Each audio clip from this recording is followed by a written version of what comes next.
तो welcome guys. हमारे एक लर्नर की रिक्वेस्ट आई थी कि Rawls theory of justice PSIR optional के पर्सपेक्टिव से सर आप पढ़ा दीजिए। राइट, पीएसआईआर ऑप्शनल, इसकी मैंने कुछ एक क्लासेस ली हुई है यूट्यूब के चैनल पे। राइट, तो अभी जो इम्पोर्टेंट, सबसे ज्यादा इम्पोर्टेंट टॉपिक्स हैं ऑप्शनल के नजरिए से, देखो जीएस का तो हम कवर कर ही रहे हैं, तो ऑप्शनल और एथिक्स के लिए भी आपके लिए रॉल्स की थ्योरी ऑफ जस्टिस इंपॉर्टेंट है। क्यों सर?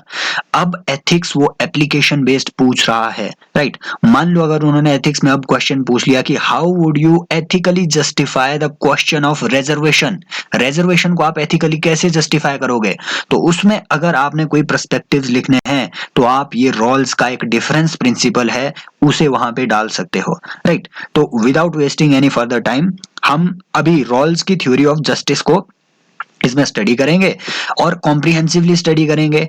बिल्कुल ये नहीं है कि हमने थ्योरी ऑफ जस्टिस पढ़ी, नहीं, सिर्फ इतना नहीं, हमने इसे कंपेयर करना है, कंपेयर भी करना है, कंपैरेटिव एनालिसिस करना है इसका। फॉर एग्जांपल हमने इसे एरिस्टोटल की थ्योरी के साथ कंपेयर करना है, एरिस्टोटल की थ्योरी के साथ, कि एरिस्टोटल की थ्योरी ऑफ डिस्ट्रीब्यूटिव जस्टिस कैसे इससे डिफरेंट है। ये कुछ एक ऐसी चीजें हैं जो आपको शायद कहीं दूसरी जगह इजीली अवेलेबल नहीं होगी, और यूपीएससी अब जो भी क्वेश्चन पूछ रहा है वो कंपैरेटिव क्वेश्चन पूछ रहा है। राइट, जो कंपैरेटिव पॉलिटिक्स वाला पार्ट है वो यूपीएससी ने अब हर पेपर में अप्लाई कर दिया है। इस साल के क्वेश्चन पेपर उठा के देखना, वो कभी एक चीज नहीं पूछता है आपसे। राइट, और फिर इसका क्रिटिसिज्म भी जानेंगे। तो स्टार्ट करते हैं। देखो सबसे पहले एक बेसिक सा बैकग्राउंड। राइट, कहीं पे भी जस्टिस का क्वेश्चन हो, लिबर्टी का क्वेश्चन हो, इक्वालिटी का क्वेश्चन हो, राइट, जिस भी चीज पे आपको क्वेश्चन आए, एक इंपॉर्टेंट, आप जहां पे भी अगर इंट्रोडक्शन की आपको कहीं पे दिक्कत आए, मान लो आपको लगे कि इंट्रोडक्शन क्या लिखें, तो सिंपल आप लिख सकते हो कि like many other concepts in political science, justice has also been, right, या liberty has also been, equality has also been an essentially debated concept. बस स्टार्ट हो गया, एक अच्छा स्टार्ट मिल गया आपको। राइट, एसेंशियली डिबेटेड कॉन्सेप्ट क्यों? क्योंकि इसके अलग अलग पर्सपेक्टिव्स हमें मिले हैं। अलग अलग टाइम पीरियड पे जस्टिस का मीनिंग चेंज होता रहा है। Justice is a dynamic concept, इसीलिए तो ये डायनेमिक कॉन्सेप्ट है। कईयों ने बोला इकोनॉमी अच्छी कर दो तो जस्टिस होगा, कईयों ने बोला आप वैल्यूज के लेवल पे चेंज लाओ, राइट, वर्च्यूज के लेवल पे चेंज लाओ तो जस्टिस आएगा सोसाइटी में। राइट, तो न्याय क्या है? न्याय के अलग अलग पर्सपेक्टिव्स हैं, और रोल्स से पहले न्याय के अलग अलग पर्सपेक्टिव्स क्या थे, इनका एक ब्रीफ बैकग्राउंड हम जानेंगे। रिसर्च नहीं करेंगे, ब्रीफ बैकग्राउंड, ताकि एक अच्छी सी हमारे पास एक फाउंडेशन तैयार हो सके कि रोल्स ने जो सोचा उसने वो क्यों सोचा। Right, why, the question of why is very important, right, to make all things clear. Right, तो सबसे पहले देखते हैं कि जस्टिस के बारे में। सबसे पहले अब हम वेस्टर्न पॉलिटिकल थॉट को कवर कर रहे हैं। राइट, ये हम ईस्टर्न फिलॉसफी में भी इसको ला सकते हैं, लेकिन क्योंकि रॉल्स वेस्टर्न पॉलिटिकल फिलॉसफी से मेनली बिलीव करता है, तो हम बेहतर है कि वेस्टर्न ओरिजिन्स इसके ट्रेस करें। राइट, तो सबसे पहले देखो, जस्टिस पे अगर सबसे पहले किसी ने एक कॉम्प्रिहेंसिव अपनी कोई बुक लिखी तो वो था प्लेटो। प्लेटो ने अपनी एक बुक लिखी थी सर, रिपब्लिक। राइट, रिपब्लिक नाम की इसने एक बुक लिखी, और इसके लिए जस्टिस इतना इंपॉर्टेंट था प्लेटो के लिए कि इसने रिपब्लिक बुक का जो सब टाइटल है वो भी कंसर्निंग जस्टिस रखा। राइट, ये आपको समझ इसलिए नहीं आ रही होगी राइटिंग, क्योंकि मैं ये जो लैपटॉप का टच टैब है इसी को यूज कर रहा हूँ। राइट, तो इसमें अच्छा नहीं आता उतना, तो आपको वो मेरे साथ सहन करना होगा इतना। राइट, तो प्लेटो के लिए जस्टिस इतना इंपॉर्टेंट था कि इसने अपनी बुक का सब टाइटल तक वो जस्टिस रखा। राइट, रिपब्लिक का सब टाइटल क्या रखा प्लेटो ने? Republic concerning justice. तो प्लेटो का जो आइडिया ऑफ जस्टिस था, it basically revolves around the idea of philosopher king. Plato ने क्या बोला कि अगर आपको जस्टिस लाना है ना सोसाइटी में, तो फिलोसोफर किंग बनाओ। राइट, सोसाइटी में अगर आपको, स्टेट में अगर आपको जस्टिस लाना है तो बस एक काम करो, क्या? जो राजा होना चाहिए वो फिलोसोफर होना चाहिए। दूसरी बात इसने लिखी थी कि इसने अपना एक आइडिया ऑफ सोल दिया था। राइट, आइडिया ऑफ सोल दिया था। अगर आपने वेस्टर्न पॉलिटिकल थॉट अभी तक पढ़ा हुआ है तो आपको पता होगा कि जो जो इसका आइडिया ऑफ सोल है, ये myth of metals, right, myth of metal से कैसे डील करता है। इसने कहा था, प्लेटो ने कहा था कि जो जो सोसाइटी के जितने भी लोग हैं, राइट, हमारी सोसाइटी में, ह्यूमन सोसाइटी में जितने भी इंडिविजुअल्स हैं, वो एसेंशियली कहाँ से उनकी बर्थ हुई है, वो पैदा कहाँ से हुए हैं, अर्थ से, वो धरती से निकले हैं। और ऐसा बोल के वो पैट्रियोटिज्म बढ़ाना चाहता था एथेंस में। एथेंस में पैट्रियोटिज्म की कमी थी, इसीलिए उसने सबसे पहले एक क्लेम किया कि हम जो आदमी, जो इंसान पैदा हुआ है, एसेंशियली कहाँ से पैदा हुआ है, धरती माता से, अर्थ से। उसके बाद इसने इसको आगे एक्सटेंड किया कि भाई क्योंकि हम अर्थ से पैदा हुए हैं, क्योंकि हम धरती से पैदा हुए हैं, अर्थ से पैदा हुए हैं, तो हमारे अंदर कुछ मेटल्स हैं, राइट, कुछ धातुएं हैं, कुछ मेटल्स हैं। इसे उसने कहा मिथ ऑफ मेटल्स। ये मेटल क्या है? ये गोल्ड हो सकती है, मतलब सोना हो सकता है, राइट। इसमें इसमें आपका क्या कहते हैं, सिल्वर हो सकता है, राइट, सिल्वर हो सकता है, या आयरन या फिर कॉपर। ये इसने इस तरीके से एक क्लासिफिकेशन इसकी दी। इसने कहा कि जिन लोगों में आयरन मेटल है, राइट, जिन लोगों में आयरन मेटल है, आयरन मेटल है, उन लोगों में एपेटाइट होता है, भूख होती है, राइट, और वो कॉम्पिटिटिव होते हैं। उन्हें हमें बनाना चाहिए ट्रेडिंग क्लास, राइट, उन्हें हमें बनाना चाहिए ट्रेडर्स। सोसाइटी में ट्रेडिंग का काम उन्हें कर दो, क्यों? क्योंकि उन्हें वैसे ही भूख है, बहुत मटेरियलिज्म की भूख है उन्हें। दूसरा उसने कहा कि जो ये सिल्वर मेटल वाले लोग हैं, राइट, जो सिल्वर मेटल वाले लोग हैं, सिल्वर मेटल वालों को आप, क्योंकि इनमें करेज होता है, सिल्वर वालों में करेज होता है, राइट, तो आप इन्हें बना दो फौजी, राइट, तो इन्हें आप जो जो आपकी मिलिट्री क्लास है, ये आप उनको लड़ाका बना दो, फौजी बना दो, क्योंकि इनमें करेज होता है। नेक्स्ट आता है आपका गोल्ड, राइट। ये जो गोल्ड मेटल होगी, ये जो गोल्डन मेटल होगी, ये बहुत रेयर पाई जाती है। और जिन लोगों में गोल्ड मेटल होगी, राइट, जिन लोगों में गोल्ड मेटल ज्यादा होगी, उन लोगों में रैशनैलिटी ज्यादा होती है। और ऐसे रैशनैलिटी वाले लोगों को आप बनाओ किंग, राइट, राजा। तो he wanted the city state to be ruled by rationality. इसीलिए उसने अपनी theory of soul and myth of metals present किए। और उसने कहा कि जब आपकी सोसाइटी में इस तरीके की क्लासिफिकेशन हो जाए काम की, उस वक्त आपकी सोसाइटी में आ जाएगा जस्टिस। एक और उसने बात कही कि सोसाइटी में जस्टिस लाने के लिए आपको एक कम्युनिज्म भी लाना होगा, राइट। इसकी आइडिया ऑफ कम्युनिज्म अगर आपको पता हो, तो प्लेटो ने क्या कहा? प्लेटो ने कहा कि भैया एक ऐसा कम्युनिज्म लाओ जिसमें ना तो किसी की अपनी प्राइवेट प्रॉपर्टी हो, ना अपनी प्राइवेट वाइफ हो, मतलब फैमिली भी नहीं होनी चाहिए और प्रॉपर्टी भी नहीं होनी चाहिए। क्यों? क्योंकि उसका मानना था कि फैमिली की वजह से, राइट, फैमिली की वजह से आदमी मोटिवेट होता है करप्शन करने के लिए। और उस टाइम करप्शन तो बहुत ज्यादा था, करप्शन तो एथेंस में बहुत ज्यादा था। इसी करप्ट एटीट्यूड की वजह से जो पेलोपोनेशियन वॉर हुई थी एथेंस और स्पार्टा के बीच में, उस वॉर में एथेंस की हार हो गई थी। इससे प्लेटो और सोक्रेट्स ये बहुत डिसअपॉइंटेड थे। इसीलिए इसने बोला कि भैया फैमिली की वजह से करप्शन बढ़ रहा है, करप्शन हटाना है तो फैमिली को हटाओ। करप्शन हटेगा तो लोग उतने ज्यादा पॉजेसिव भी नहीं होंगे प्रॉपर्टी के लिए, फिर प्रॉपर्टी भी हटा दो। इससे क्या है कि सोसाइटी एकदम जस्ट हो जाएगी, ऑर्डर आ जाएगा। तो ये था प्लेटो का आइडिया ऑफ जस्टिस। लेकिन इसमें भी डिफेक्ट थे भैया, इसमें भी डिफेक्ट आने थे। डिफेक्ट को अब करेक्ट करने के लिए आगे एरिस्टोटल। एरिस्टोटल ने अपना जो आइडिया ऑफ जस्टिस दिया, बेसिकली इसका जो आइडिया था वो डिस्ट्रीब्यूटिव जस्टिस पे ज्यादा फोकस करता था, डिस्ट्रीब्यूटिव जस्टिस पे ज्यादा फोकस करता था।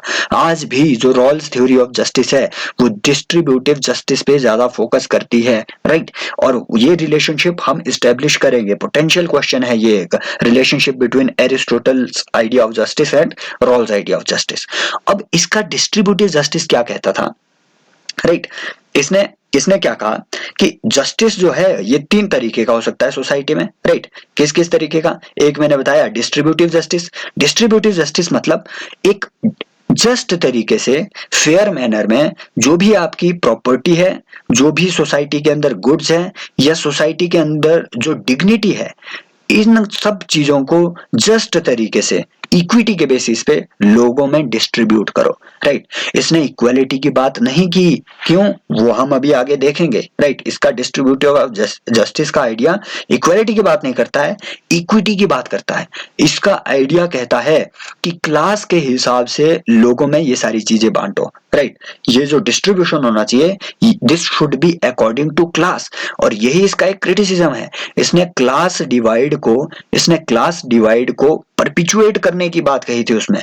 इसने कहा था कि सोसाइटी के लिए जो आपकी स्लेवरी है ये इंपॉर्टेंट है। क्यों?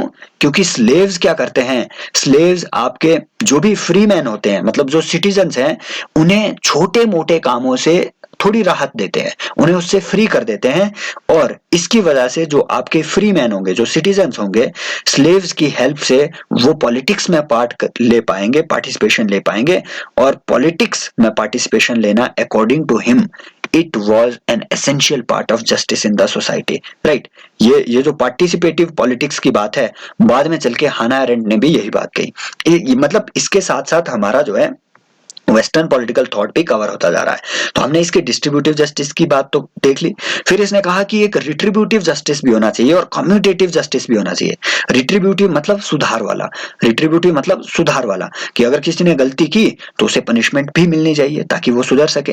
एक कम्यूटेटिव कि अगर गलती की तो उसे कम्यूट भी कर दो भैया, थोड़ा माफ भी कर दो, ये भी जस्टिस का ही एक हिस्सा है। और एरिस्टोटल ने इंपॉर्टेंटली इक्वालिटी की बात नहीं की। एरिस्टोटल ने कहा था to treat equals equally and unequals unequally, कि जो लोग एक समान है उनके साथ एक समान व्यवहार करो, एक क्लास के लोगों के साथ एक जैसा व्यवहार, but between the classes the discrimination is allowed according to Aristotle.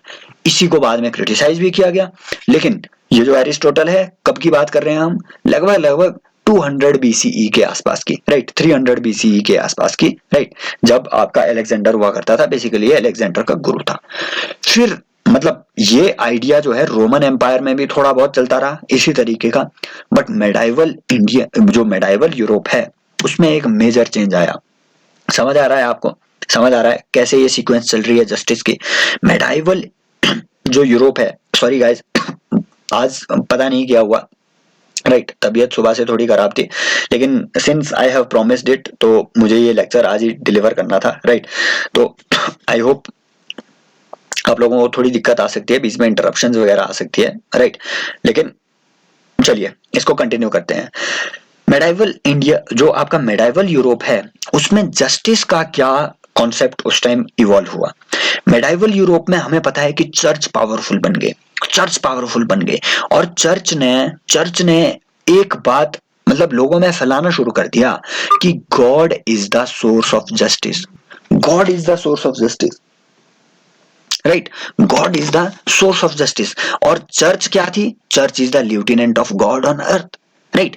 It means God से हमें जस्टिस मिल रहा है, ये बात सही है, भगवान निर्धारित करता है कि न्याय क्या होगा, लेकिन उसे धरती तक पहुंचाने वाली इंस्टीट्यूशन कौन? चर्च। ये बात फैलाई किसने? चर्च ने।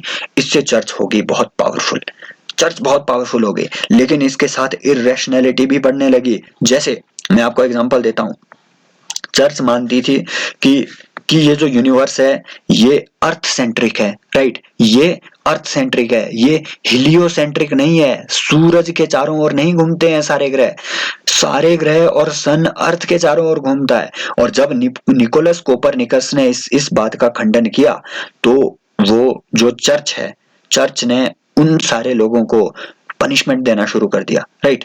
चर्च में इररेशनैलिटी बढ़ती गई, करप्शन बढ़ता गया।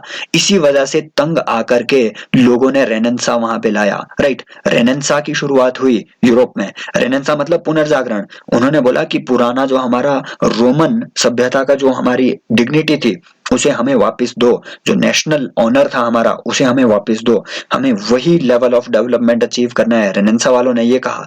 आपने नाम सुना होगा, राइट, रेनेसां के जो मेन लीडर थे उस वक्त के, आपने उनका नाम सुना होगा। For example one main leader जो मैं अभी सोच सकता हूं वो है मार्टिन लूथर किंग जूनियर नहीं, ये किंग जूनियर यूएसए का सुप्रीम लीडर रहा है 1950-60 के दशक में। मार्टिन लूथर किंग जूनियर नहीं, ये मार्टिन लूथर था जिसने प्रोटेस्टेंट शाखा जो चर्च में है, चर्च में ही उसने एक नई ब्रांच बना दी, प्रोटेस्टेंट शाखा, राइट, प्रोटेस्टेंट ब्रांच मतलब ऑर्थोडॉक्सिटी को प्रोटेस्ट करने वाली चर्च। ये रेनेसां वहां पे लाया गया, पुनर्जागरण, और नए विचार लाए गए, साइंस को वहां पे प्रमोट किया गया। इसकी वजह से जो चर्च की पोजीशन है ये लोअर डाउन की गई और लोगों ने अब नेशन स्टेट का आइडिया वहां पे प्रोपेगेट करना शुरू किया। Apart from this, Robert Filmer जैसे लोग आए, रॉबर्ट फिल्मर जैसे पॉलिटिकल फिलोसफर आए।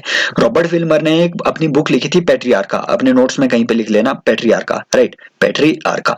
इस पेट्रियार्क बुक में उसने, रॉबर्ट फिल्मर ने कहा था कि जो जो जो जो जो representative of God on earth है ये राजा है।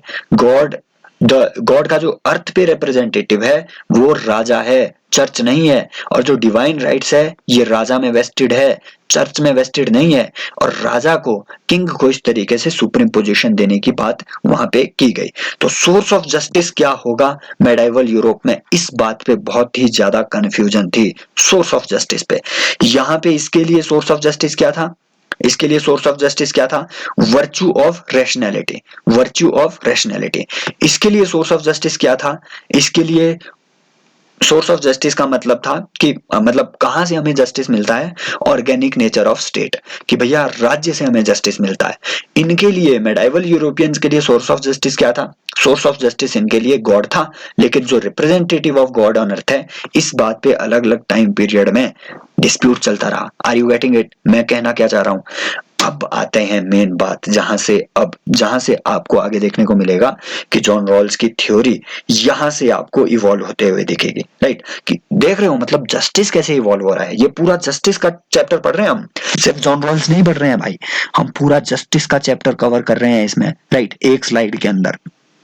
तो अब आता है सोशल कॉन्ट्रेक्चुअलिस्ट, जो ये हॉब्स थे, लॉक थे, रोसियो थे, राइट। तो जो आपका 16th 17th सेंचुरी का जो टाइम था, यहाँ पे इस तरीके के लोग आए, हॉब्स हो गए, लॉक हो गए, रोसियो हो गए। इन्होंने क्या कहा, इन्होंने कहा कि जो स्टेट है ये ना तो डिवाइन है ना ये ऑर्गेनिक है। मतलब ये ना तो नेचुरल है स्टेट, जैसा कि एरिस्टोटल ने बोला, ना तो स्टेट डिवाइन है, ये मतलब भगवान से आया हुआ है, जैसा कि आप मेडाइवल यूरोपियन फिलोसफी में देखा करते थे। ये ना तो नेचुरल है ना स्टेट डिवाइन है। स्टेट कैसा है, state is an instrumental entity that is created by human beings to act as an instrument, right। ये लोगों का जस्टिस सिक्योर करने का एक इंस्ट्रूमेंट है। तो इसे इंस्ट्रूमेंटलिस्ट थ्योरी ऑफ सोवरेनिटी या फिर इंस्ट्रूमेंटलिस्ट थ्योरी ऑफ स्टेट भी कहा जाता था। हॉब्स ने क्या बोला, हॉब्स ने बोला कि जो स्टेट है वो एक सोशल कॉन्ट्रैक्ट से निकला है। स्टेट एक सोशल कॉन्ट्रैक्ट से निकला है। लोगों ने आपस में मिलके एक कॉन्ट्रैक्ट किया और उन्होंने एक स्टेट को बनाया। स्टेट को उसने कहा लेवियाथन। ये एक लेवियाथन बहुत पावरफुल आदमी था, मतलब स्टेट बहुत पावरफुल था, इसके पास बाकी सब पावर्स थी। क्यों दी गई इसे वो पावर्स, इसे वो पावर्स इसीलिए दी गई ताकि वो right to life of every citizen, right to life of every person secure कर सके। हॉब्स ने कहा कि इंसान का जिंदा रहना सबसे ज्यादा जरूरी है, लेकिन जिंदा रहने के लिए खतरा क्या था, एनार्की।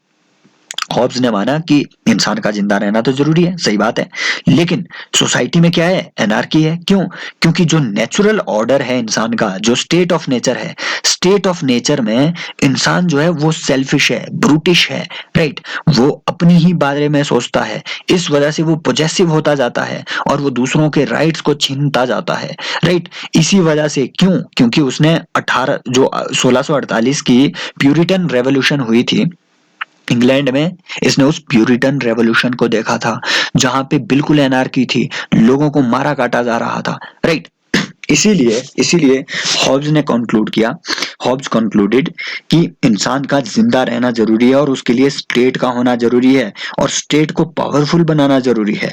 इसीलिए इंसान ने स्टेट को लेवियाथन जैसा पावरफुल बनाया जिसके पास बाकी सब पावर्स थी सिवाय इसके कि वो इंसान के राइट टू लाइफ को प्रोटेक्ट करे, राइट।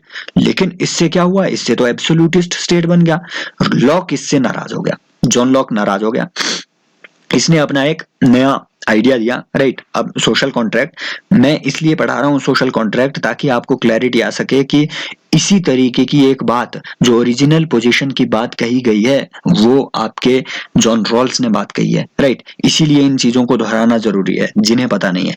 तो जॉन लॉक ने क्या कहा, जॉन लॉक ने आगे चल के कहा कि नहीं, हॉब्स ने जो बोला इतना ठीक है कि सोशल कॉन्ट्रैक्ट हुआ है और इंसानों ने ही स्टेट बनाया है, ये बात सही है, पर सोशल कॉन्ट्रैक्ट का हॉब्स ने जो नेचर बताया वो गलत है। जॉन लॉक ने बोला इंसान जो है ना, इंसान अपने नेचुरल ऑर्डर में पीसफुल है, राइट, पीसफुल है और कोऑपरेटिव है, वो एक दूसरे से कोऑपरेट करना चाहता है, पर कभी कभी जो है उसका जो पैशन है, पैशन ऑफ पोजेशन, वो डोमिनेट कर जाता है उस पे, उसकी रैशनैलिटी पे। इसीलिए उसी डोमिनेंस को रोकने के लिए हमें स्टेट बनाना पड़ा, और स्टेट के पास जो जो पावर्स हैं, राइट, स्टेट के पास जो पावर्स हैं वो प्रोटेक्टिव पावर्स हैं। नाइट वॉचमैन स्टेट एक वो है कि भैया वो रात के अंधेरे में एक वॉचमैन का काम करेगा ताकि लोगों के अधिकार ना छीने जा सके, वो प्रोटेक्टिव पावर्स है। और वो क्या प्रोटेक्ट करेगा? लोगों का right to life, liberty and property. इसी को आगे फिर रोसियो ने जनरल विल नाम का एक कॉन्सेप्ट दिया अपना, और रोसियो ने बोला कि जो स्टेट की पावर्स है वो जनरल विल से आती है। रोसियो ने अपनी एक पॉपुलर थ्योरी ऑफ सोवरेनिटी दी थी कि भैया जो लोग हैं ये अपनी जो जो एक सोशल कॉन्ट्रैक्ट है उसके अपनी मतलब जो जो सोशल कॉन्ट्रैक्ट है, it reflects the will of all individuals in the state. इसी को उसने कहा जनरल विल। और क्योंकि क्योंकि स्टेट की जो विल है ये जनरल विल है, सो इट इज, ये बिल्कुल रैशनल है कि अगर स्टेट कुछ भी करे अपने सब्जेक्ट्स को प्रोटेक्ट करने के लिए, तो एक तरीके से इसने भी जनरल विल के थ्रू एक तरीके का एब्सोल्यूटिस्ट स्टेट बनाने की कोशिश की। ये था आपका सोशल कॉन्ट्रैक्ट। यहीं से आपको फिर यूटिलिटेरियन आइडिया ऑफ जस्टिस देखने को मिलेगा, राइट। इसीलिए इसका पढ़ना जरूरी था। कैसे? जॉन लॉक ने बोल दिया, जॉन लॉक ने बोला कि right to property is a basic natural right of the individuals, right, right to property and right to liberty is also a basic right of the individual, right. लेकिन इसमें क्या हो रहा था, लोग अब फिर प्रोटेस्ट करने लग गए थे। जो लिबरल मार्केट ऑर्डर बाद में आया, कैपिटलिज्म जो इसी से प्रमोट होके बाद में आया, राइट, इसी से मोटिवेट होके कैपिटल जो स्ट्रक्चर्स हमारी सोसाइटी में आना शुरू हुए, उसमें कुछ एक ऐसी चीजें आने लग गई, जैसे इनइक्वालिटी बढ़ना शुरू हो गया, राइट। बहुत सारे जो लेबर हैं उनका एक्सप्लॉयटेशन होना शुरू हो गया। अब कैपिटलिस्ट ऑर्डर को जस्टिफाई करना इंपॉर्टेंट था, क्योंकि लेबर का एक्सप्लॉयटेशन इंडस्ट्रियलिज्म में, इंडस्ट्रियलाइजेशन के प्रोसेस में लेबर का एक्सप्लॉयटेशन ये बहुत ज्यादा बढ़ रहा था। इसे जस्टिफाई करने के लिए आए आपके जेरेमी बेंथम और जेएस मिल जैसे लोग।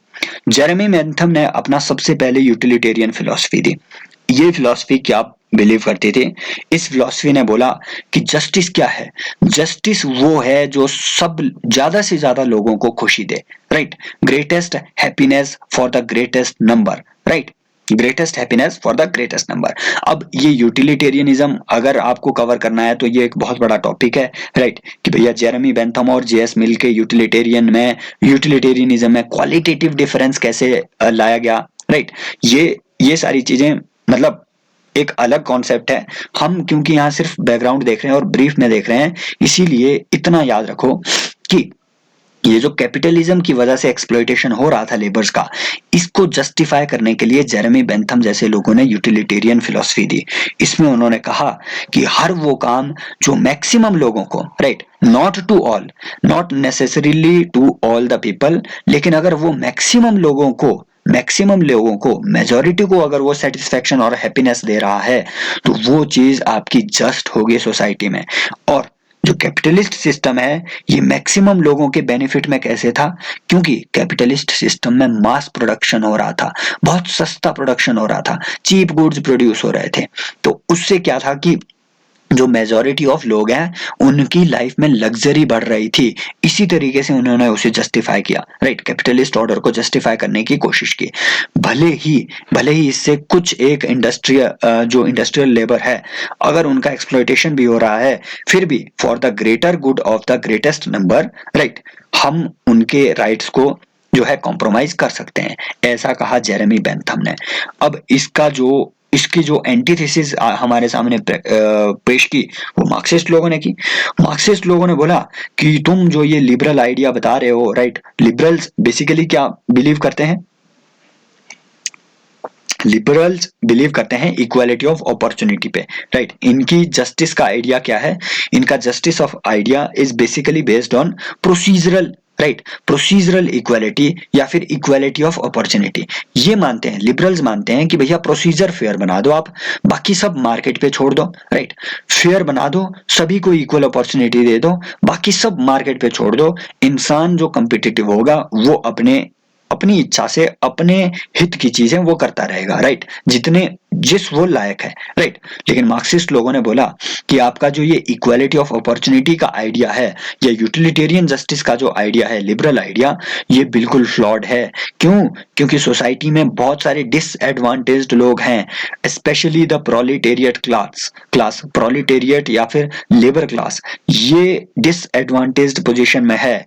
इनके लिए अगर आप रूल्स को फेयर बना भी दो, रूल्स को अगर आप फेयर बना भी दो तो भी, क्योंकि इनके पास मटेरियल स्ट्रेंथ नहीं है, राइट, इनके पास आर्थिक शक्ति नहीं है, इसलिए वो उन इक्वालिटी ऑफ अपॉर्चुनिटी का फायदा उठा ही नहीं पाएंगे।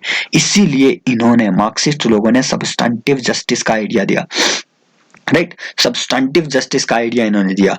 इन्होंने कहा कि इक्वलिटी ऑफ अपॉर्चुनिटी के बजाय हमें इक्वलिटी ऑफ आउटकम पे फोकस करना चाहिए, आउटकम पे फोकस करना चाहिए कि भैया आपके टोटल जो भी एफर्ट है उसकी आउटकम क्या है, इस पे फोकस करो।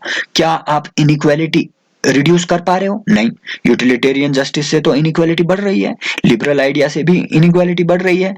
तो रियल आउटकम पे फोकस करो, बजाय इसके कि आप प्रोसीजर्स को फेयर कर दो, कानूनों को फेयर कर दो, रूल ऑफ लॉ लाओ। इसके बजाय सब्सटेंटिव जस्टिस पे काम करो, इक्वालिटी ऑफ आउटकम पे काम करो। वो कैसे आएगा? इक्वालिटी ऑफ आउटकम आएगी अगर आप लोगों में मटेरियल जो गुड्स हैं वो इक्वली बांटे, राइट, इक्वली बांटे। इसीलिए रेवोल्यूशन लाना इनके लिए जरूरी था। ये हुआ आपका ब्रीफ बैकग्राउंड की जो उस वक्त है, राइट, 19th या फिर जो 20th सेंचुरी है, उस वक्त जस्टिस इन दो जो आपके छोर है, राइट, इन दो एक्सट्रीम्स के बीच, लिबरल एक्सट्रीम और मार्क्सिस्ट एक्सट्रीम्स, इन दोनों के बीच उस टाइम घिस पिट रहा था जस्टिस। तो एक कोई भी मॉडरेट आइडिया ऑफ जस्टिस नहीं आ रहा था। इसी वजह से फिर आपको 1920-1930 में लास्की जैसे लोग देखने को मिलेंगे जिन्होंने वेलफेयर स्टेट की बात की थी, पॉजिटिव लिबर्टी की उन्होंने बात की थी, पॉजिटिव लिबरलिज्म की उन्होंने बात की थी। उन्होंने कहा कि yes, democracy is important, but democracy with capitalism is harmful, right। जो एक्सट्रीम फॉर्म ऑफ कैपिटलिज्म है वो भी हार्मफुल है। तो इन्होंने क्या बोला कि ऐसे में स्टेट को आना चाहिए कि कैपिटलिज्म की वजह से जो इनइक्वालिटी बढ़ रही है सोसाइटी में, इनइक्वालिटी बढ़ रही है, एक्सप्लॉइटेशन बढ़ रहा है कैपिटलिज्म की वजह से, उसे रोकने के लिए स्टेट को आना चाहिए और उन्हें जो डिसएडवांटेज्ड लोग हैं, गरीब लोग हैं, उनके लिए कुछ ऐसी कंडीशंस लानी चाहिए, राइट, कुछ ऐसी कंडीशंस लानी चाहिए ताकि वो भी अपनी लिबर्टी को एंजॉय कर सके। इसी को हम कहते हैं वेलफेयरिज्म, वेलफेयर स्टेट, राइट। ये आइडिया आपके 1920s में आया और इसी पे बेस्ड है आपका रॉल्शियन जस्टिस। अब आपका बैकग्राउंड क्लियर हुआ, राइट। तो रॉल्स का जो जस्टिस है बेसिकली ये क्या चीज है? मैंने आपको बताया कि जो सोशलिस्ट या Marxist idea of substantive justice है, रियल जस्टिस, राइट, और जो liberal idea of procedural justice है, प्रोसीजरल जस्टिस मतलब प्रोसीजर को फेयर बना दो, इन दोनों को ये मिक्स करता है। और साथ में इसमें वो कांट ने अपनी जो आइडिया ऑफ ह्यूमन डिग्निटी दिया, राइट, ह्यूमन डिग्निटी दिया कि हर एक ह्यूमन की डिग्निटी है, इस आइडिया को भी वो इसमें इंक्लूड करता है। जो यूटिलिटेरियंस थे, इन्होंने ह्यूमन डिग्निटी को रिस्पेक्ट नहीं किया, इन्होंने माइनॉरिटी की डिग्निटी को रिस्पेक्ट नहीं किया, राइट। ये मानते थे कि माइनॉरिटी के इंटरेस्ट को मेजॉरिटी के लिए सैक्रिफाइस करना जस्टिस का पार्ट है। यूटिलिटेरियंस ये मानते थे, जेरेमी बेंथम जैसे लोग ये मानते थे, राइट। लेकिन इसने बोला कि नहीं, हर आदमी की अपनी एक डिग्निटी है, इसीलिए कांट ने अपना ह्यूमन डिग्निटी का जो आइडिया दिया था उसे भी रॉल्स ने अपनी थ्योरी में इंक्लूड किया। तो इट कैन बी, तो इस ट्रायंगल को हमेशा याद रखना इधर के, राइट, इस ट्रायंगुलर स्ट्रक्चर को याद रखना। बेसिकली यही है पूरा आपका जो रॉल्स का आइडिया है। अगर इन अ नटशेल देखा जाए, राइट। अब इसका जस्टिस में इसने क्या क्या बातें कही ये अभी हम आगे डिस्कस करेंगे। बैकग्राउंड अब क्लियर है कि इसका आइडिया कहाँ से आया, एमरजेंस क्या है।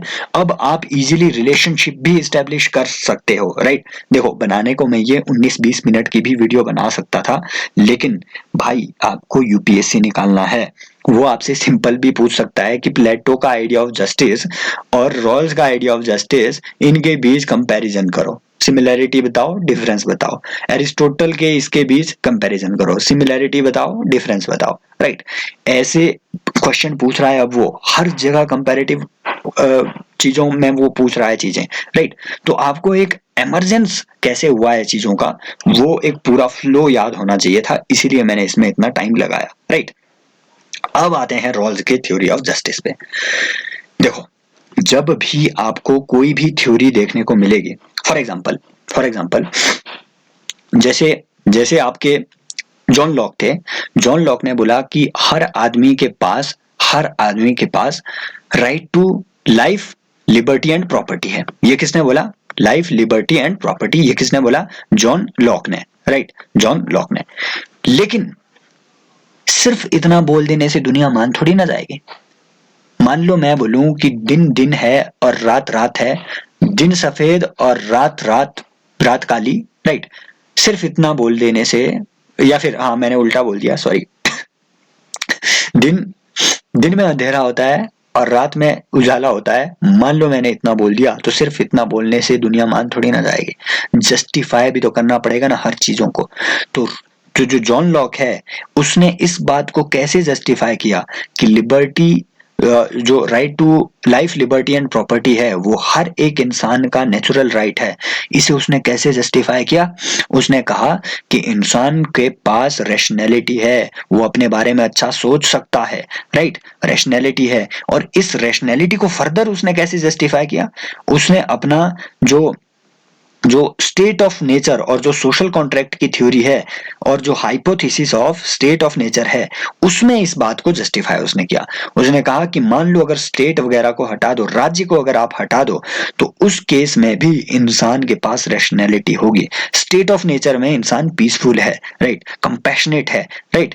ये इस तरीके से उसने जस्टिफाई किया अपने क्लेम्स को। किसने? लॉक ने। अब अगर रॉल्स कुछ भी थ्योरी देना चाहता है, तो क्या आपको नहीं लगता कि रॉल्स को भी जस्टिफाई करना पड़ेगा किसी बैकग्राउंड से, राइट, कोई हाइपोथेसिस प्रेजेंट करनी पड़ेगी, राइट। रॉल्स अगर बोल रहा है कि जस्टिस का मीनिंग ये है, राइट, जस्टिस का मीनिंग ये है, फलाना फलाना है, तो उसे कुछ तो जस्टिफिकेशन देनी पड़ेगी कि क्यों इसका मीनिंग ये है। यही जस्टिफिकेशन देने के लिए उसने अपने कुछ कॉन्सेप्ट्स दिए, राइट। वो क्या है, राइट। मैं थोड़ा पानी पी लेता हूँ यार guys, please please be available.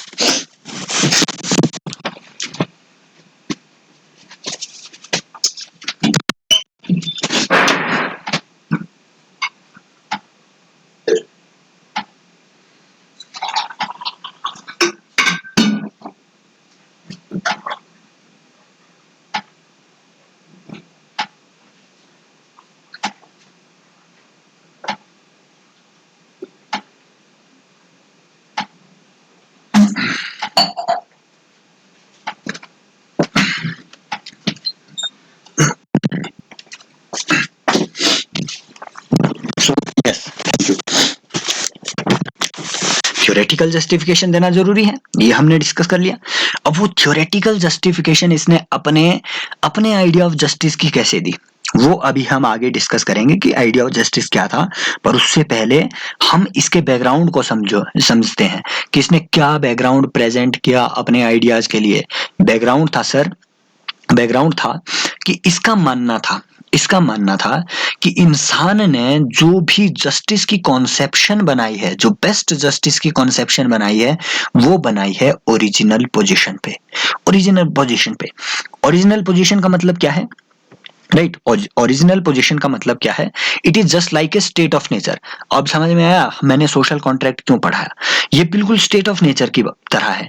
State of nature जो इमेजिन किया गया हॉब्स, लॉक और रूसो के द्वारा, इसमें इन्होंने क्या बोला था कि स्टेट को हटा दो, राज्य को हटा दो, समाज को हटा दो, उसके बाद जो इंसान बचता है वो है इंसान का स्टेट ऑफ नेचर, कि नेचुरल स्टेट में विदाउट एनी एक्सटर्नल इन्फ्लुएंस इंसान कैसा है, वो है स्टेट ऑफ नेचर इंसान का, राइट। यहाँ पे अगेन ओरिजिनल पोजीशन सिमिलर है, इसमें भी उसने यही कहा कि आउटसाइड इन्फ्लुएंसेस को हटा दो, स्टेट को हटा दो, तब तक स्टेट नहीं बना था। जब जब इंसान जस्टिस की कॉन्सेप्शन गढ़ रहा था तब तक स्टेट नहीं बना था, राइट। उस पे कोई बाहर की इन्फ्लुएंसेस नहीं थी, उस पे उसकी कैपिटल की इन्फ्लुएंस नहीं थी कि उसके पास कितनी संपत्ति है, उसके कैरेक्टर पे उसके स्टेटस की, सोशल स्टेटस की इन्फ्लुएंस नहीं थी। वो बिल्कुल एकदम मतलब नंगा पुंगा टाइप का एकदम ऐसा इंसान था जो अपने ही स्टेटस पे अनअवेयर था। एक ऐसे टाइम में उन्होंने जस्टिस का बेस्ट कॉन्सेप्शन डिवाइस की थी, राइट। अभी जस्टिस की कॉन्सेप्शन क्या है वो डिफरेंट हो सकती है, बट इंसान ने आज तक जो बेस्ट कॉन्सेप्शन डिवाइस की है वो कब डिवाइस की होगी, कब बनाई होगी, उस वक्त when everyone is unaware of their respective status in the society. उनकी नजर में अपना कोई स्टेटस नहीं है, ठीक है, इन ए सिंपल टर्म वो कोऑपरेटिव है बट फिर सेल्फिश भी है। जस्टिस उन्होंने क्यों डिवाइस किया, उन्होंने इस कॉन्सेप्शन को क्यों बनाया, राइट। उन्हें क्या जरूरत पड़ी जस्टिस को डिफाइन करने की लोगों को, क्योंकि उन्हें ये तो पता है कि सोसाइटी में मिलके हमें रहना है, पर उन्हें ये भी पता था कि लोग सेल्फिश भी हैं, एक दूसरे के राइट्स को वो इन्फ्रिंज कर रहे हैं, इसलिए जस्टिस की डेफिनेशन तैयार करना जरूरी है। और ऐसी डेफिनेशन उन्होंने कहाँ कब तैयार की, जब वो ओरिजिनल पोजीशन में थे। ओरिजिनल पोजीशन में जो हमने ये बात की कि they are unaware of their status, इस पोजीशन को, ओरिजिनल पोजीशन की इस सिचुएशन को उसने क्या कहा, उसने कहा वेल ऑफ इग्नोरेंस, कि उस वक्त जब इंसान ओरिजिनल पोजीशन में था तो उस वक्त इंसान कैसा था, वो वेल ऑफ इग्नोरेंस में था, राइट। वेल मतलब पर्दा, इग्नोरेंस मतलब इग्नोरेंस की भैया अपने ही स्टेटस को ना जानना, राइट। सेल्फ अवेयरनेस की कमी, राइट। दिस इज इग्नोरेंस, कि भैया जो पर्दा है उस पे अनअवेयर होने का वो पड़ा हुआ था। किस बारे में अनअवेयर था वो, they were unaware about their status. और इग्नोरेंस टुवर्ड्स एवरीवन्स पोजीशन, ये उस वक्त ओरिजिनल पोजीशन में उन्हें देखने को मिले कि उन्हें अपने स्टेटस का कोई लेना देना नहीं था। इन ए नटशेल उनकी प्रॉपर्टी क्या है, उनकी पावर क्या है, ये तक उन्हें पता नहीं था। ऐसी सिचुएशन में उन्होंने बेस्ट जस्टिस की जो डेफिनेशन है वो उस वक्त कॉइन की थी, राइट। बेस्ट जस्टिस की कॉन्सेप्शन को उन्होंने डिवाइस किया था, और ऐसा जो जस्टिस था it was just for all, ये हर आदमी के लिए उन्होंने जस्ट वहां पे डिवाइस किया गया था, मतलब ये सभी के लिए न्यायोचित था। अब वो जस्टिस की कॉन्सेप्शन क्या थी, वो जो जस्टिस की इन्होंने कॉन्सेप्शन बनाई थी वो किस तरीके से इन्होंने बनाई, दे बेसिकली उन्होंने बोला कि हम सभी का कोई स्टेटस नहीं है वैसे भी, right. They were unaware of their status, इसलिए उन्होंने अपने आप को मिनिमम लेवल पे ले आए, राइट। वो अपने आप को मिनिमम लेवल पे इमेजिन करने लगे। सारे लोग अपने आप को a person standing in the last row, right, कि भैया जो सोसाइटी में अंतिम पंक्ति है वहां पे बैठा हुआ जो आदमी है, सभी ने खुद को वहां पे इमेजिन किया कि हम इतने कमजोर हैं, इतने दबे हुए हैं, राइट, इतने पीड़ित हैं। सबने खुद को इतना कमजोर इमेजिन किया, और इतना कमजोर जब सभी ने इमेजिन किया तो उनके दिमाग में डिमांड्स भी आई कि भैया हम तो इतने कमजोर हैं, हमें स्टेट ने इतना सपोर्ट करना चाहिए, राइट, स्टेट को इतना सपोर्ट करना चाहिए, हमारे लिए ये मिनिमम चीजें होनी चाहिए, खाना पानी दाना पानी ये सारी चीजें मिनिमम तो हमारे लिए रिक्वायरमेंट होनी चाहिए, राइट। ये जो उन्होंने उस वक्त ये जो डिवाइस किया, ये क्यों डिवाइस किया, इस तरीके की कॉन्सेप्शन क्यों डिवाइस की कि भैया सभी को कम से कम मिनिमम अपॉर्चुनिटी तो मिलनी चाहिए, ये इसलिए डिवाइस की क्योंकि वो सब एज्यूम कर रहे थे कि हम सबसे कमजोर हैं सारे लोग, राइट। दिस इज हाउ जो उन्होंने अपनी सोसाइटी, राइट, जो सोसाइटी में जस्टिस का कॉन्सेप्ट है वो इस तरीके का इमेजिन किया कि सभी को मिनिमम लेवल ऑफ जस्टिस मिलना चाहिए, क्योंकि वो खुद मिनिमम लेवल पे थे, सारे इमेजिन कर रहे थे कि हम मिनिमम लेवल पे हैं, और स्टेट को इमेजिन किया गया as the custodian of justice, right. तो बिल्कुल सिमिलर आपको ये देखने को मिलेगा आपके the idea of state of nature या फिर सोशल कॉन्ट्रैक्ट के आइडिया से। अब उसने दिया अपना टू फोल्ड आइडिया ऑफ जस्टिस। उसने कहा कि ये सब कुछ हो चुका है, याद रखना ये तीनों जो टर्म्स है ना, ये जो वेल ऑफ इग्नोरेंस हो गया, ओरिजिनल पोजीशन हो गया, और एक दो टर्म्स जो मैं आगे डिस्कस करूंगा, इन्हें एज इट इज रट लेना, और एग्जाम में जब भी आपने क्वेश्चन का आंसर लिखना हो तो बस ये टर्म्स वहां पे लिख के हाईलाइट भी करते जाना। उन्हें पता चल जाएगा, टीचर्स को जो भी इवेल्युएटर होंगे, कि भैया इनको ठीक ठाक पता है। अभी तक समझ आ गया? समझ नहीं आया तो वापिस जाना, राइट, फिर से एक बार प्ले करना, समझ आ जाएगा। इसीलिए उसने अपना एक ऐसा आइडिया ऑफ जस्टिस दिया जिसके दो हिस्से थे, टू फोल्ड आइडिया ऑफ जस्टिस। ये दो हिस्से क्या थे भैया? उसने कहा कि नंबर 1, सभी को मिनिमम बेसिक लिबर्टी मिलनी चाहिए, राइट। क्यों मिलनी चाहिए? क्योंकि सभी ने इमेजिन किया था कि हम मिनिमम लेवल पे हैं, हम तो सबसे दबे कुचले हुए लोग हैं, इसलिए सभी को क्योंकि सभी इमेजिन कर रहे थे कि हम मिनिमम है, इसलिए सभी को मिनिमम बेसिक लिबर्टीज मिलनी चाहिए। वो क्या होनी चाहिए? Freedom of thought, of conscience, of property and from arbitrary rule. तो उसने मार्क्सिस्ट की तरह प्रॉपर्टी को एबोलिश करने की बात नहीं की, रेवोल्यूशन को एबोलिश करने की बात, मतलब रेवोल्यूशन लाने की बात नहीं की, राइट, प्राइवेट प्रॉपर्टी को हटाने की बात नहीं की, राइट।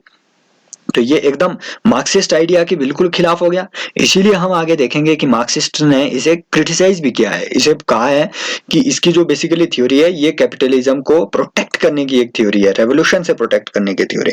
दूसरा उसने क्या कहा, इंपॉर्टेंट बात जो हमने अभी डिस्कस की थी कि लिबरल आइडिया ऑफ जस्टिस है वो प्रोसीजरल जस्टिस मेनली है, राइट, वो एक प्रोसीजरल जस्टिस है। और प्रोसीजरल जस्टिस का मतलब प्रोसीजर को फेयर बना दो, प्रोसीजर को फेयर बनाने का मतलब होता है रूल ऑफ लॉ, और रूल ऑफ लॉ का दूसरा मतलब होता है आर्बिट्रेरी रूल, या फिर निरंकुश शासन से आप मुक्ति कैसे पाएं। ये सारी चीजें जो है, ये सारी minimum basic liberties according to him they should be promised to all the individuals. दूसरा पार्ट क्या है? दूसरा पार्ट उसका डिफरेंस प्रिंसिपल, कि भैया फेयर इक्वालिटी ऑफ अपॉर्चुनिटी। आपने इक्वालिटी ऑफ अपॉर्चुनिटी की बात तो पढ़ी थी, राइट। इक्वालिटी ऑफ अपॉर्चुनिटी की बात लिबरलिज्म में हमेशा होती रही कि भैया सभी को इक्वल अपॉर्चुनिटी मिलनी चाहिए, बाकी सब मार्केट में छोड़ दो, बस अपॉर्चुनिटी सबको इक्वल रख दो। पर क्या वो इक्वालिटी ऑफ अपॉर्चुनिटी सबके लिए फेयर है? नहीं। गधे और घोड़े अगर एक रेस में दौड़ेंगे तो इक्वालिटी ऑफ अपॉर्चुनिटीज फेयर नहीं होगी, क्योंकि भैया गधे तो उतने तेज दौड़ नहीं सकते। तो हमें फेयर इक्वालिटी ऑफ अपॉर्चुनिटी की बात करनी पड़ेगी। मतलब फेयर का मतलब जो डिसएडवांटेज्ड हैं उनके लिए थोड़ा डिफरेंशियल ट्रीटमेंट हमें देना पड़ेगा, उन्हें स्पेशल ट्रीटमेंट देना पड़ेगा। इसी को उसने कहा डिफरेंस प्रिंसिपल। इसी को उसने कहा डिफरेंस प्रिंसिपल, कि भैया जो डिसएडवांटेज लोग हैं इन्हें थोड़ा डिफरेंशियल ट्रीटमेंट दो, राइट, स्पेशल ट्रीटमेंट दो। This is the difference principle. अब अगेन इस डिफरेंस प्रिंसिपल उसे मालूम था।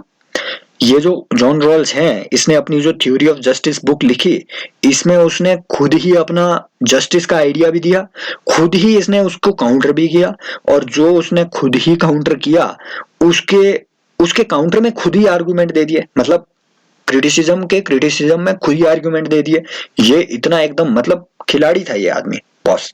बात ये है, तो इसने क्या कहा, इसे पहले पता चल गया कि अगर हम डिफरेंशियल ट्रीटमेंट की बात करेंगे तो जो लिबरलिज्म के मतलब जो लोग हैं, जो लिबरलिज्म के सपोर्टर्स हैं, ये तो कहेंगे कि आप इनइक्वालिटी बढ़ा रहे हो अगेन सोसाइटी में, कि भैया अलग अलग आप तो मान रहे हो कि जो सोसाइटी है it is a formed of unequals, right, इससे तो आप इनइक्वालिटी बढ़ा रहे हो सोसाइटी में, राइट।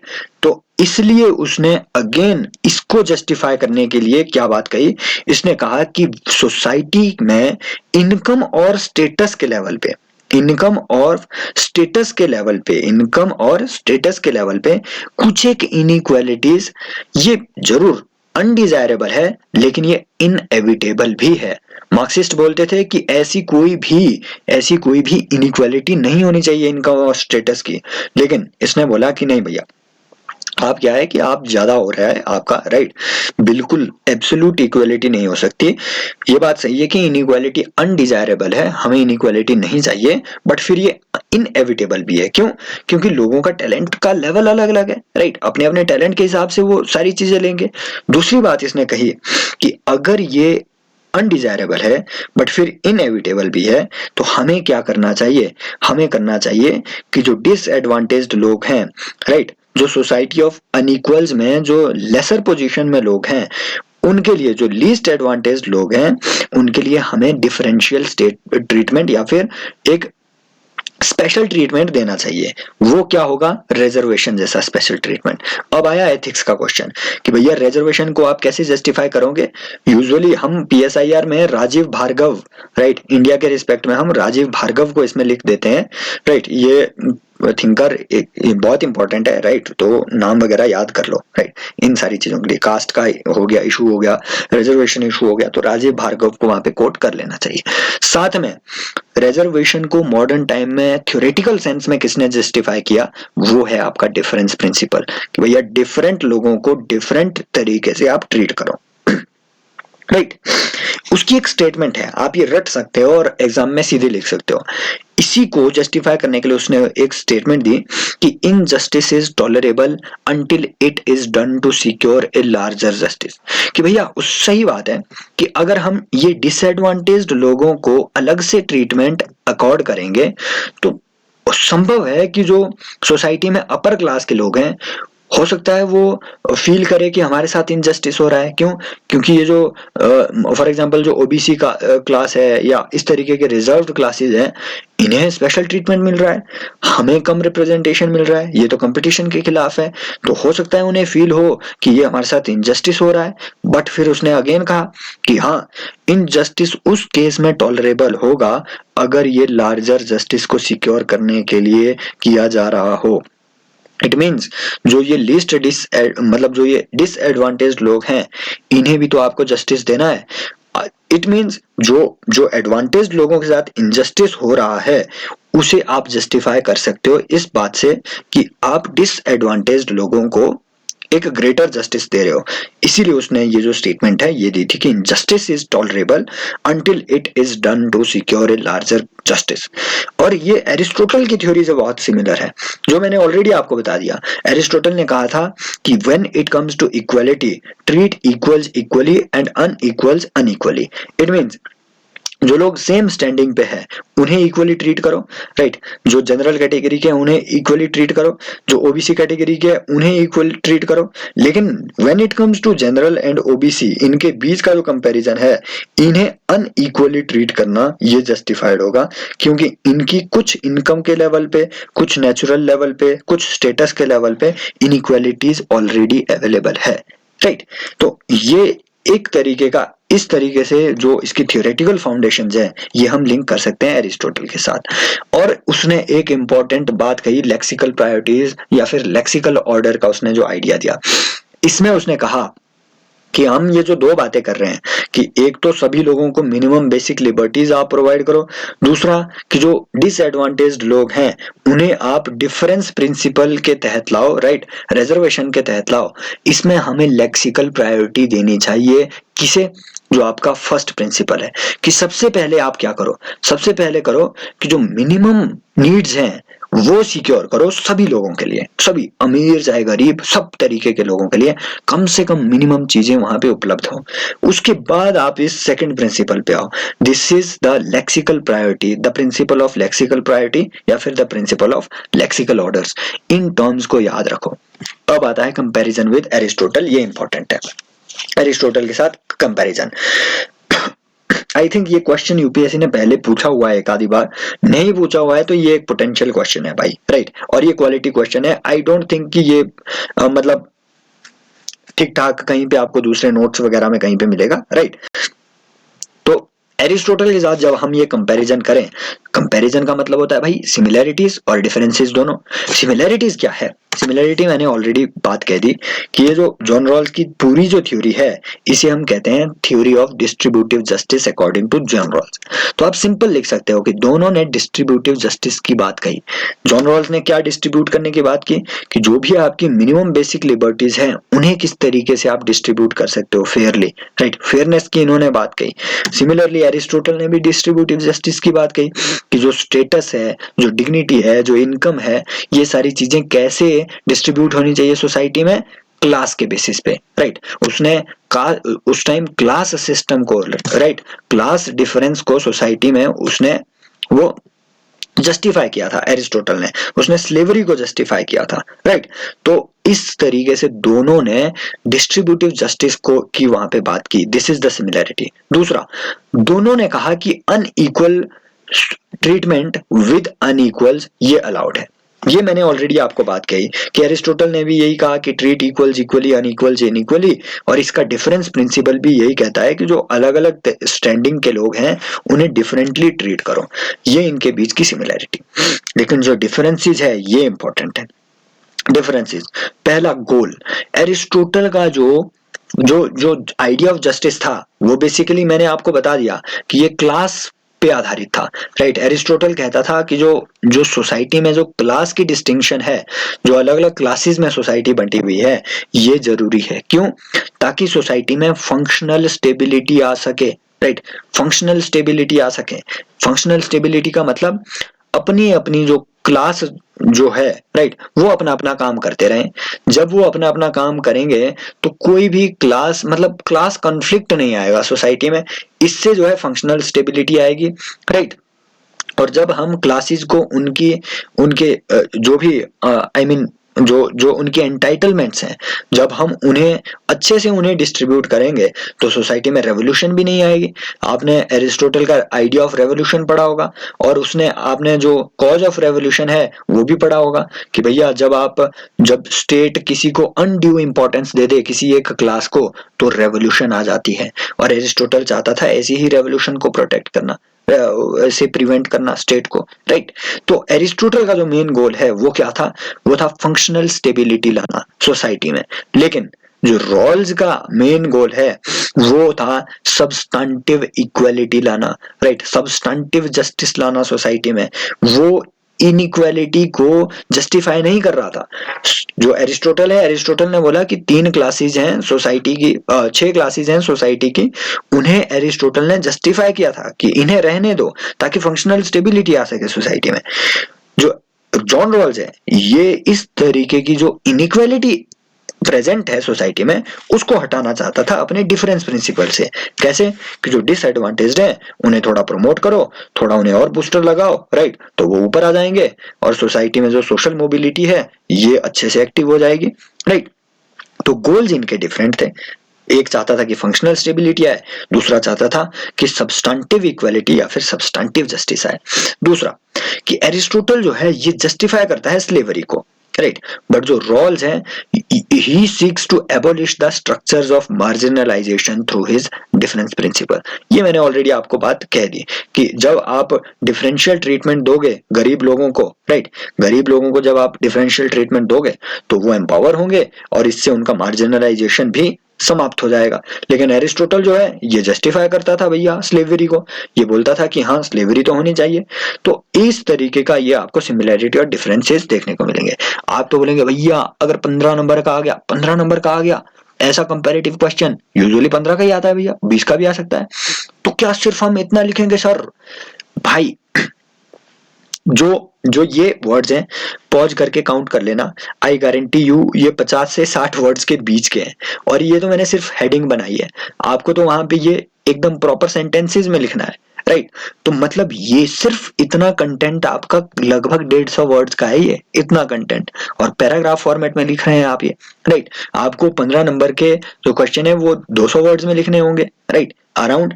और बाकी आपको जब भी ऐसा कुछ एरिस्टोटल और रॉल्स के बीच कंपैरिजन करने का आए मान लो, तो आप थोड़ा थोड़ा आइडिया तो एरिस्टोटल के आइडिया ऑफ जस्टिस का भी दोगे, थोड़ा सा रॉल्स के आइडिया ऑफ जस्टिस का भी दोगे, मतलब इंट्रोडक्शन दोगे कि इन्होंने बात क्या कही, सीधा थोड़ी ना आ जाओगे सिमिलैरिटी डिफरेंसेस में।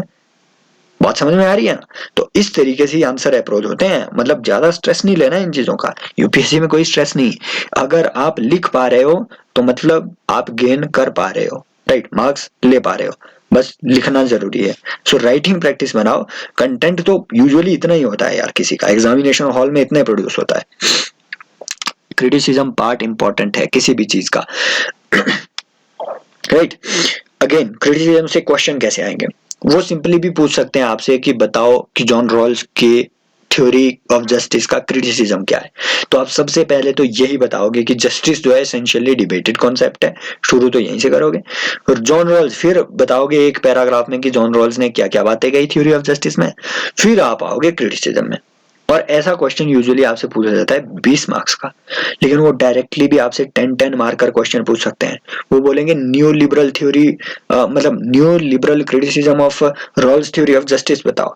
वो आपको ये भी बोल सकते हैं कि सोशल जो आपके डेमोक्रेट्स रहे हैं, राइट, जो जो आपके सोशल लिबरल्स रहे हैं, राइट, तो सोशल लिबरल्स का criticism of the theory of Rawls theory of justice बताओ।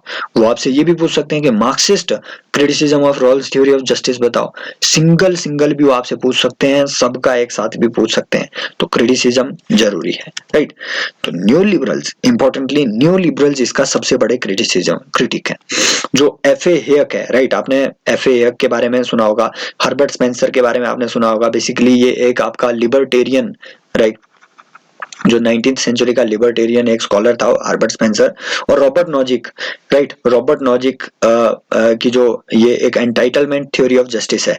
एफ.ए. हेयक ने एक अपनी बुक लिखी road to serfdom, right, important है, आप कहीं पे भी कोट कर सकते हो, एस्से में भी कोट कर सकते हो। तो इसने basically liberal market, new liberal market order को जो है प्रमोट करने की बात कही। देखो, जिन्हें पता नहीं है कि न्यू लिबरलिज्म क्या होता है, in simple terms classical liberalism बोलता था कि स्टेट को मिनिमल कर दो, राइट, स्टेट को छोटे से छोटा कर दो, बहुत कम पावर्स दो, मार्केट को सबसे ज्यादा पावर्स दो। ऐसा बोलता था classical liberalism, right, classical liberalism. लेकिन बीच में आ गए फिर वेलफेयरिस्ट, जैसे आपके लास्की हो गए, राइट, टी.एच. ग्रीन हो गए। इन्होंने कहा कि स्टेट को पावर्स दो ज्यादा ताकि वो लोगों का वेलफेयर कर सके। इसे हम कहते हैं पॉजिटिव लिबरलिज्म। लेकिन इस वेलफेयरिज्म की वजह से क्या है कि जो जो स्टेट है, राइट, और स्पेशली जो इंटरनेशनल मार्केट इकोनॉमी है, ये ग्रो नहीं कर पा रही थी, राइट। इसलिए उसके बाद आपके 80s में 90s में न्यू लिबरल्स आए, न्यू लिबरल्स 80s हो गए, 90s हो गए, राइट, यहाँ न्यू लिबरल्स आए। इन्होंने एलपीजी रिफॉर्म्स की बात कही, राइट, इस तरीके के। और इन्होंने कहा रोलिंग बैक ऑफ स्टेट, कि आपने जो स्टेट को जो इतना खोल रखा था उसे वापस रोल बैक करो, पैक कर दो स्टेट को वापस, कम से कम पावर्स दो स्टेट को, मार्केट को एम्पावर करो ताकि जो मार्केट की ग्रोथ है वो उतनी हो सके, उतनी ज्यादा हो सके। न्यू लिबरल्स बेसिकली ये आइडिया रखते हैं कि मार्केट को फिर से एम्पावर करो, right, rolling back of the state. तो ये जो न्यू लिबरल्स है, ये इनके सबसे बड़े क्रिटिक है भैया, किसके? जॉन रॉल्स के। क्यों? क्योंकि जॉन रॉल्स ने बेसिकली कस्टोडियन ऑफ जस्टिस किसे बनाया था? स्टेट को। भैया स्टेट जो है वो जस्टिस को प्रोटेक्ट करने वाली एंटिटी है। लेकिन न्यू लिबरल्स ने बोला कि इससे जो है कंपटीशन कम हो रहा है। जो इसने डिफरेंस प्रिंसिपल की बात कही थी, अपने डिफरेंस प्रिंसिपल की बात, कि जो मार्जिनलाइज्ड लोग हैं उन्हें प्रमोट करो, उन्हें प्रोटेक्ट करो, राइट, उनके साथ डिफरेंशियल ट्रीटमेंट करो। लेकिन इससे कंपटीशन तो खत्म हो गया भाई मार्केट में, राइट। जो जो कंपिटिटिव लोग थे वो रिजर्वेशन की वजह से बेटर परफॉर्म नहीं कर पा रहे हैं। So it is against competition. This is the main criticism of the new liberals, right. तो बेसिकली इतना ही है, 1.5 पेज का आपको 10 नंबर का भरना होता है। दूसरा आता है आपका मार्क्सिस्ट, राइट। मार्क्सिस्ट ने बेसिकली, मार्क्सिस्ट स्कॉलर्स आप इसमें कुछ भी कोट कर सकते हो, राइट। हालांकि ये जो लेनिन जैसे लोग हैं ये बहुत पुराने हैं, आप इसमें ऑल्थुसर जैसे लोग आप इसमें कोट कर सकते हो, राइट। फॉर एग्जांपल आपका थॉमस पिकेटी हो गया, राइट। इन्होंने अपनी जो बात कही कि आज भी इनइक्वालिटीज इतनी ज्यादा बढ़ रही है और ये जो स्टेट का रिजर्वेशन का प्रोविजन है ये बिल्कुल भी जो है एक्सप्लॉइटेशन को कम करने के लिए कारगर नहीं है आज के दौर में। तो इस तरीके के आप जो है इसमें लोग कोट कर सकते हो। लेकिन मार्क्सिस्ट ने बेसिकली क्या कहा, उन्होंने कहा, जैसे मैंने ऑलरेडी आपको बता दिया कि उन्होंने कहा कि it is an attempt to protect the capitalism, right, and create a hedge against the revolution, right. जो स्टेट है, मार्क्सिस्ट क्या कहते हैं? मार्क्सिस्ट बोलते हैं कि स्टेट को भी हटाओ, क्लास को भी हटाओ सोसाइटी से, राइट। Stateless and classless society should be there, right. इसके लिए रेवोल्यूशन लाना जरूरी है। लेकिन जो जो ये जो आइडिया ऑफ जस्टिस रॉल्स ने दिया कि भैया सभी को मिनिमम प्रोविजंस आप दो कम से कम, और फिर आप डिफरेंस प्रिंसिपल लाओ। मार्क्सिस्ट ने क्या कहा कि मार्क्सिस्ट ने कहा कि हमसे डर के लिबरल्स ने ये एक साजिश रची है हमारे खिलाफ, कॉन्स्पिरेसी रची है हमारे खिलाफ, ताकि हमारी रेवोल्यूशन फेल हो सके और रेवोल्यूशन के खिलाफ एक हेज, एक तरीके का कुशन क्रिएट किया जाए। कैसे?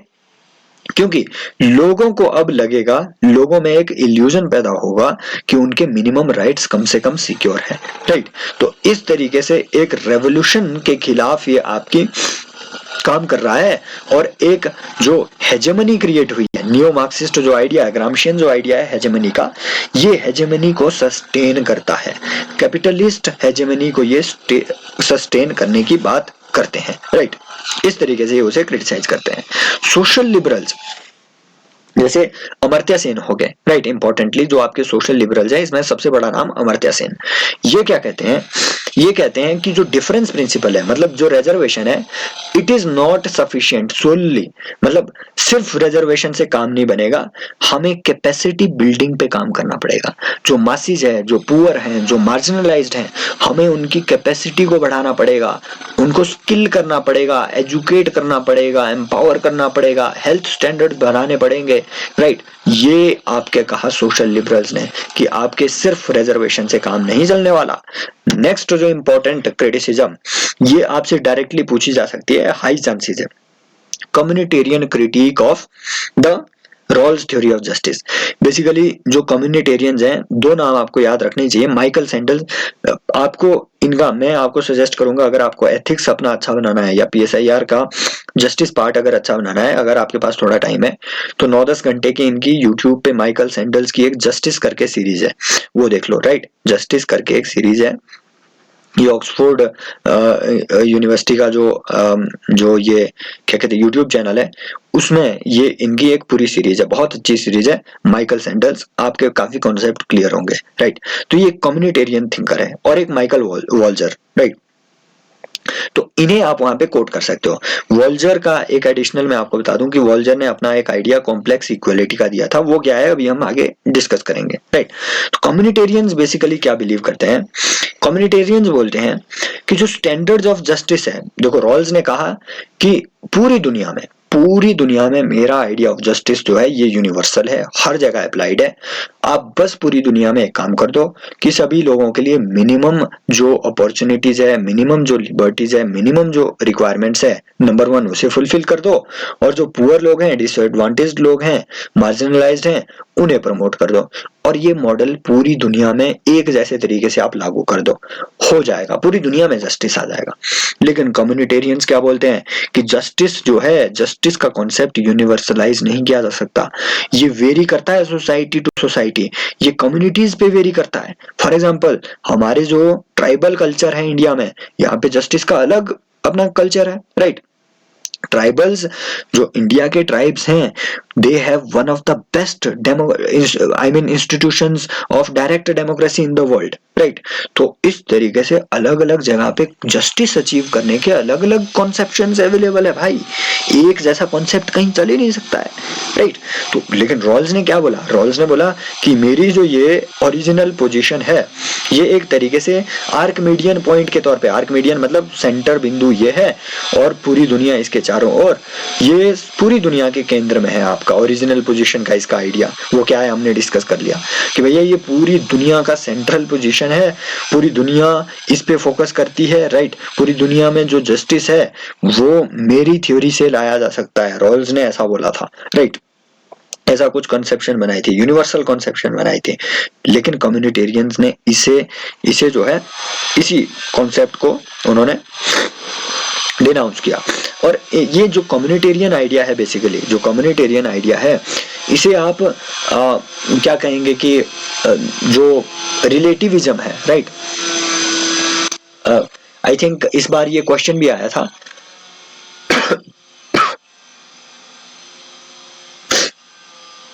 पीएसआईआर में, ये एक क्वेश्चन आया था, एथिकल रिलेटिविज्म पे था या फिर कुछ इस तरीके का था, राइट। पॉलिटिकल रिलेटिविज्म, इस चीज पे कुछ क्वेश्चन आया हुआ था कि रिलेटिविटी वो बता रहा था कि जो अलग अलग कल्चर है, राइट, यस, कल्चरल रिलेटिविज्म, ये जो कल्चर्स है ये डिपेंड करते हैं from place to place and from time to time, ये डिपेंड करते हैं।